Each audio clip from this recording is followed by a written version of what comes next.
வந்து ஒரு மனுஷனோட வேலையை வந்து எந்த விதத்துலையும் பாதிக்கும்னு நினைக்கிறீங்களா? ஜாப் ரிலேட்டடா ஆ பாதிக்கும் தான் மேம். என்ன மாதிரி?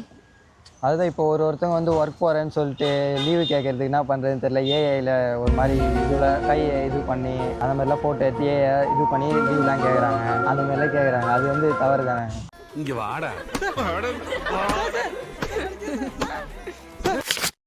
இப்போ ஏஐ பத்தி நீங்க என்ன நினைக்கிறீங்க? ஏஐ வந்து என்ன சொல்ற, அட்வான்டேஜும் இருக்குது, டிஸ்அட்வான்டேஜும் இருக்குது. இப்போ ஏஐ வந்துச்சுன்னா லெஸ்ஸான டைமில் வந்து முடிச்சு கொடுக்கும். ஆனால் அதனால வேக்கன்சி இல்லாமல் போயிடும் ஹியூமன்ஸ்க்கு. ஏஐ ஆர்டிஃபிஷியல் இன்டெலிஜென்ஸ் வந்து லைக் இப்போ இருக்கிற வேர்ல்டு அண்ட் இன்னும் ஃபியூச்சருக்குமே வந்து அது தேவைப்படுறது. எல்லாருமே அதை படித்தா நல்லாயிருக்கும். ஏஐ வந்துருச்சு, மோஸ்ட்டாக எல்லா ஜாப்ஸும் ஏஐயில் மாறிடும்னு தான் நினைக்கிறேன். ஒரு சில ஜாப்ஸை தவிர மிச்சம் எல்லாம் ஏஐ பண்ணிடும். அதோட அட்வான்டேஜஸ் என்ன, டிஸ்அட்வான்டேஜஸ் என்ன? ஏஐ வந்து லைக் நம்மளுக்கு ஹெல்ப் நிறைய பண்ணும், நம்மளோட ஸ்டடீஸ் அந்த மாதிரி இதெல்லாம் பண்ணும். அண்ட் மோரோவர் வந்து இன் பிஸ்னஸ் இல்லைனா கன்ஸ்ட்ரக்ஷன் சைட்ஸ்லலாம் வந்து நிறைய டெத் இன்ஜுரிஸோட இதெல்லாம் வந்து கம்மி பண்ணும் ஏஐ. அண்ட் அதோட டிஸ்அட்வான்டேஜஸ் என்னன்னா, இப்போது இருக்க நிறைய பேர் வந்து ஏஐயை டிபெண்ட் பண்ணியிருக்க மாதிரி இருக்குது. ஸோ அதில் இல்லாமல் ஏஐ வந்து லைக் ஒரு ஹியூமனுக்கு சப்போர்ட் தான் பண்ணுது, அதை வந்து ஹியூமன் ரீப்ளேஸ் பண்ண முடியாது.